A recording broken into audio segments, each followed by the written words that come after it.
நீங்கள் உண்மையிலே இன்னோசென்ட் மாதிரி நடிக்கிறீங்களா? அப்புறம் ஆர்யா சாரை பற்றி கேள்விப்பட்டிருக்கீங்களா? நீங்கள் வந்து மலையாளத்தில் இருக்கும்போது அவரை பற்றி இங்கெல்லாம் வந்து ஹீரோயின் கூட அவ்வளோ ஃப்ரெண்ட்லியாக இருப்பார், காசிப் அப்புறம் நிறைய இருக்கும். அந்த மாதிரிலாம் நம்மளுக்கு சான்ஸ் கிடைக்கணும் அவரை பற்றி கேள்விப்பட்டிருக்கீங்களா? உங்கள் ஒப்பீனியன் என்ன? இது ரொம்ப நல்ல கேள்விப்பா. இது இந்த மாதிரி எல்லாம் யாரும் கேள்வி கேட்க முடியாது. அவர் உங்கள் வயசுக்கு வந்து அனுபவிக்கல இல்லையா? அவர் சைல்டுஹுட் கேட்குறியா நீ? நான் சாரை நடிக்கிறதெல்லாம் பார்த்து ஆச்சரியப்பட்டிருக்கேன். கூட நடிக்கிறதுக்கு இப்போ ஒரு அவசரம் கிடைச்சது இப்போ தான். அது பெரிய விஷயமா எனக்கு சொப்னம் மாதிரி தான் இந்த படம் முடிச்ச வரைக்கும். அவர் நடிகரை பற்றி கேட்கலாம் சார், வேற ஏதோ கேட்குறேன். ஆமாம், இது அப்படி இல்லையா? அல்ல, இது எளிமை. இது மாதிரி மலையாளத்தில் கேட்டிருக்கேன் சார் ஒரு ஆள், நீங்கள் இது நம்ம ஏமாற்றுதா இப்படியான்னு. அப்போ நான் அவர்கிட்ட சொன்னதும் இதுதான், உங்களுக்கும் மறுபடியும் அதுதான் இருக்குது. ஒரு വളരെ சின்னதிலே நான் சினிமாவில் வந்து சேர்ந்தேன். அது காஸ்டியூம் பண்ணுறதுக்காகத்தான்.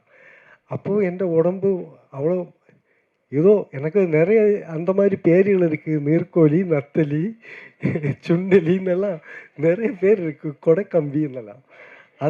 அதுக்கு தகுந்த போடி தான் என்னுடையது. ஆனால் கொஞ்சம் காமெடி எல்லாம் பண்ணி வந்தான். அப்போ என்ன மாதிரி ஒரு ஆள் சினிமா இவ்வளவு அழகான நிறமுள்ள ஒரு இடத்துல எனக்கெல்லாம் எங்கே ஸ்பேஸ் இருக்குமா? அப்போ அன்னைக்கு இப்படி நின்றுருக்கும், அப்படி ஆயிருந்திருக்கும் நினைக்கிறேன். அது எனக்கு அதுங்க பழக்கம் ஆகி போச்சு இப்போ. அப்போ நினைக்கிறேன் அதாയിരിக்கும் காரணம் நினைக்கிறேன்.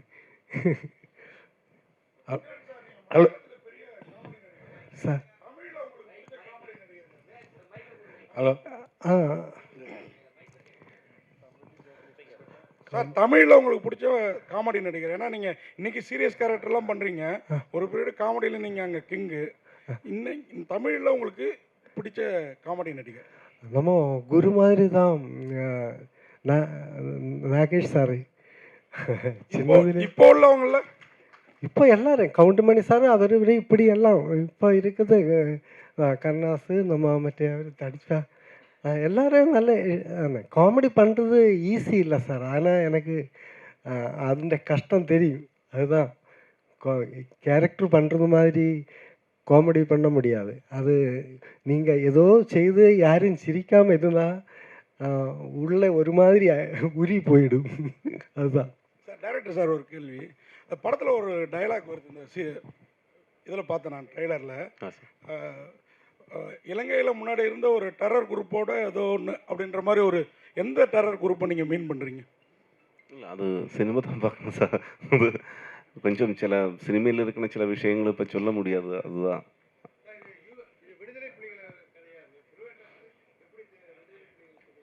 சார். இது 80s எண்டில் 91 நடந்த ஒரு சில ரியல் இன்சிடென்ட்ஸும் இதில் வச்சிருக்கு. ஆக்சுவலி ரியல் இன்சிடென்ட்ஸ் அல்ல. ട്രിവാൻഡ്രത്തും അത് സംബന്ധമാണ്. അത് അവിടെ വരുന്ന ക്യാരക്ടേഴ്സിന് ചില ബാക്ക് ഡ്രോപ്പുകൾ കാട്ടുது. அதான் டைரக்ட் சார், எங்களுக்கு தெரிஞ்சு வீரப்பங்காடு சந்தனக்காடு தான். இது அனந்தன் காடு. அனந்தன் காடு ஆர்யா வேற கன்னு வச்சிருக்காரு. வீரப்பனுக்கு பதில் அவரு காட்டுல சந்தனம். அனந்தன் காடு ട്രിവാൻഡ്രത്തിന്റെ ഓൾഡ് നെയിം தான் அனந்தன் காடு. அதான்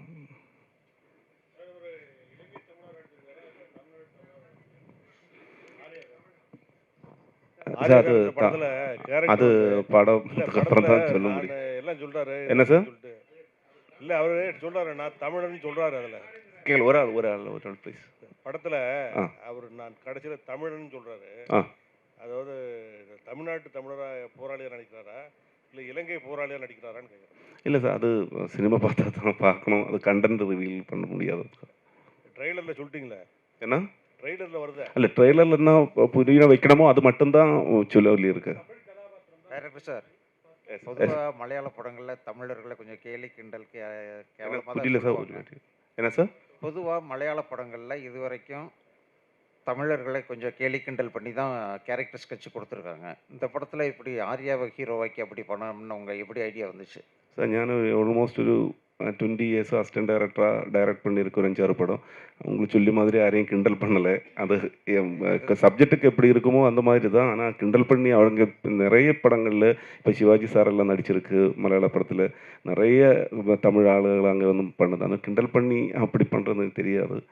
என்கிட்ட நிறைய ஆதாரம் ஆனால் அது இருக்கு. நான் சினிமா சொல்றேன். சப்ஜெக்ட் வைஸ் அந்த மாதிரி ஏதாவது வந்தோமா இல்லை இல்லை அது பர்பஸ்ஃபுல்லி அப்படி பண்ண மாட்டேன்.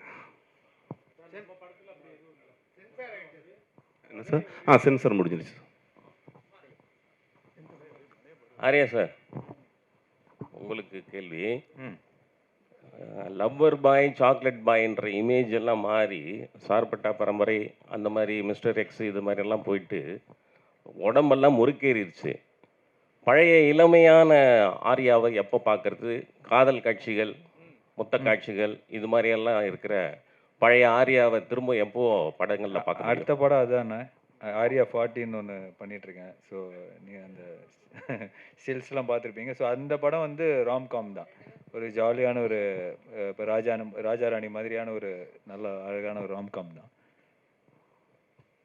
Right sir. ட்ரெய்லர்லேயே ஒரு டெரரிஸ்ட்டுன்னு சொல்லி அதுக்கு முன்னால் ஒரு கெட்ட வார்த்தை சொல்கிறீங்க. அது வந்து மறைமுகமாக வந்து தமிழ்நாட்டில் என்ன சார் புரியல? ஒரு ஒரு கெட்ட வார்த்தை சொல்லி டெரரிஸ்ட் குரூப் அப்படிங்கிற மாதிரி ஒரு லைன் வருது ட்ரெய்லரில். உங்களுடைய பார்வை வேற, தமிழ்நாட்டு தமிழ் ஜனங்களுடைய பார்வை வேற. ஏன்னா எங்களுடைய வழி, எங்களுடைய இது வேற. அந்த டெரரிஸ்ட் குரூப்புங்கிறத வந்து நீங்கள் எப்படி காமிக்கிங்க? பாசிட்டிவாவா நெகட்டிவா? ஏன்னா எங்களுக்கும் ஃபீலிங் இருக்கும், நாங்கள் 1 லட்சம் 2 லட்சம் பேரை இழந்திருக்கோம், நிறைய பிரச்சனைகள் இருக்குது, உங்களுடைய தாய்மொழி இருக்குது. மலையாள படங்கனால கேட்குறோம், இது எப்படி காமிக்கிறீங்க? இந்த படம் அந்த நீங்கள் மென்ஷன் பண்ணுற டெரரிஸ்ட் குரூப்பை டீஃபைம் பண்ணி ஒரு ஷாட்டு கூட கிடையாது. அவங்களுடைய லைஃப் தான் இந்த படம் ஃபர்ஸ்ட் ஹாஃபில். ஓகேங்களா? அவங்களோட லைஃப்பும் ட்ரிவாண்ட்ரத்தில் உள்ள சாதாரண ஒரு காலனியில் உள்ள ஒரு 4 பேரோட லைஃப்பும் இணைந்து சித்திரீகரிக்கப்பட்டிருக்கிற ஒரு படம். ஓகேங்களா? அதில் நீங்கள் சொன்ன அந்த கெட்ட வார்த்தை பேசுகிறது வந்து வேற்று கண்ட்ரியில் சேர்ந்தவர். ஓகேங்களா? அதை அந்த இடத்துக்கு தேவைப்படுறதுனால வச்சுருக்கோம். சென்சாரும் பாஸ் ஆகிடுச்சு. இவங்களே இழிவுபடுத்தி பேசலை. அது அவங்க யூஸ் பண்ணுற வார்த்தை, அது இல்லைன்றது நமக்கு தெரியும். நம்மளோட உணர்வு தான் அந்த படத்தில் பேசியிருக்கோம். அந்த மாதிரி தப்பான எந்த ஒரு இதோடையும் நம்ம அதை பண்ணலை, கையாளலை. அதை நீங்கள் உறுதியாக படம் பார்க்கும்போது தெரியும். அந்த இடத்துக்கு ஏன் அந்த வார்த்தை தேவை அப்படின்னா, அவன் ரெய்டு வரும்போது அப்படி தான் பேசுவான். ஒரு வேற்று கண்ட்ரியில் சேர்ந்த ஒருத்தர் நம்ம ஆளுங்களை அப்படி தானே பேசுவான், டெரரிஸ்ட்னு தானே பேசுவான். அதனால் அது யூஸ் படுத்தியிருக்கு, அவ்வளோதான். அது திரைக்கதையில் வந்து சென்சார் போர்டு கன்வின்ஸ் ஆகி அது நம்ம ஆளுங்களுக்கு எகெயின்ஸ்டாக இல்லை அப்படின்றதுனால தான் அதை அலோவ் பண்ணியிருக்காங்க. ஸோ அந்த சந்தேகம்லாம் எதுவும் வேணாம் உங்களுக்கு. நம்ம அந்த மாதிரி டீஃபைம் பண்ணி ஒரு சின்ன ஷாட்டு கூட கிடையாது. சரிங்களா? நம்மளோட சஃபரிங்ஸ் தான் இருக்குது படத்தில் கொஞ்சம். ஓகே ஆரியாண்ணா சார், எல்லா கதையும் இப்போ சொல்ல முடியாது இல்லை சார். சார் அப்போ படத்தில் என்ன சார்? இப்போ படத்தில் நீங்கள் என்ன சார் பார்ப்பீங்க? முழுக்க கிடையாதுங்க. நான் தான் சொல்லிட்டேனே, அது கொஞ்சம் கேரளாவில் சேர்ந்த ஒரு 4 பேரோட கதை. இது ரெண்டும் இணைஞ்சு தான் இந்த கதை இருக்குது. ஸோ படத்தை பாருங்கள் சார், உங்களுக்கு பிடிக்கும்படி தான் இருக்கும். நீங்கள் படத்தை பார்த்து அது பண்ணுங்க. தேங்க்யூ. ஆரியாண்ணா இங்கண்ணா, அதாவது நீங்கள் வந்து தமிழர்களுடைய வலி வேதனை வந்து உங்களுக்கு நல்லாவே தெரியும். அதாவது ஈழத் தமிழர்களை பற்றின எல்லா வலி வேதனைகளும் நல்லா அறிஞ்சவங்க தான் நீங்கள். இந்த படத்தில் வந்து எங்கேயாவது ஒரு இடத்துல நம்ம தமிழர்களுடைய மனம் புண்படுற மாதிரி ஏதாவது காட்சியில் நீங்கள் நடிச்சிருக்கீங்களா? ஏன்னா நீங்கள் மகாமுனி மாதிரி நல்ல படங்கள்லாம் நடிச்சிருக்கீங்க. இந்த படத்தை இந்த ஸ்டோரி வந்து உங்களை எங்கே இம்ப்ரெஸ் பண்ணினது, அதை பற்றி சொல்லுங்கள். இந்த ஸ்டோரி இம்ப்ரெஸ் பண்ணதே வந்து அந்த கேரக்டர் தாங்க. ஸோ அதனால தான் இந்த படம் பண்ணது.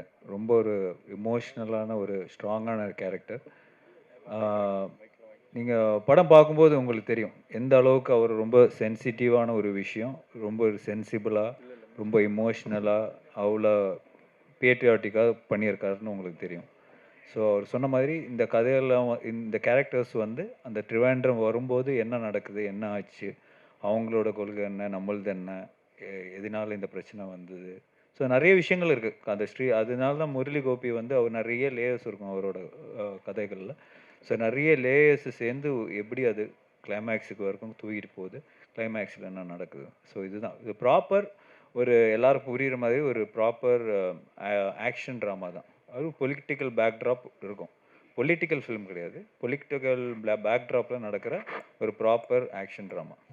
நன்றி நண்பர்களே. Indran sir sir Indran sir sir நீங்கள் கருப்பு படத்தில் கடைசி கேள்வி. கருப்பு படத்தில் வந்து ரொம்ப இன்னசென்ட்டாக வருவீங்க, ஆனால் இந்த படத்தை அப்படியே ஆப்போசிட்டாக பண்ணியிருக்குன்னு சொல்கிறீங்க. மக்கள் வந்து இப்போ கொண்டாடுறாங்க, உங்களை தமிழ் மக்கள் வந்து கொண்டாடுறாங்க. இதே வந்து மலையாளத்தில் வந்து கருப்பு எப்படி போயிட்டு இருக்கு, இப்போ இந்த படம் வந்தால் உங்களுடைய இமேஜ் எப்படி இருக்கும் தமிழ்நாட்டில்? நல்லா இருக்கும். அவருக்கு இந்த ஃப்ரைடே ஒரு லவர் பாய் ஒரு படம் ரிலீஸ் ஆகுதுங்க நாளைக்கு. அவருக்கு நிறைய இமேஜ் இருக்குது கேரளாவில். ப்ரொடியூசர் சார் சின்ன சின்ன ஆசையான நாளைக்கு ஒரு ரொமான்டிக் ஃபிலிம் ரிலீஸ் ஆகுது அவருக்கு. ப்ரொடியூசர் சார் சார் சார் இல்லை ப்ரொடியூசர் சொல்லுங்க. இல்லை பேசும்போதெல்லாம் நீங்கள் ஒன்று சொன்னீங்க, அந்த டெரரிஸ்ட் குரூப்பை பற்றி நாங்கள் பேசலை, அந்த டெரரிஸ்ட் குரூப்னு.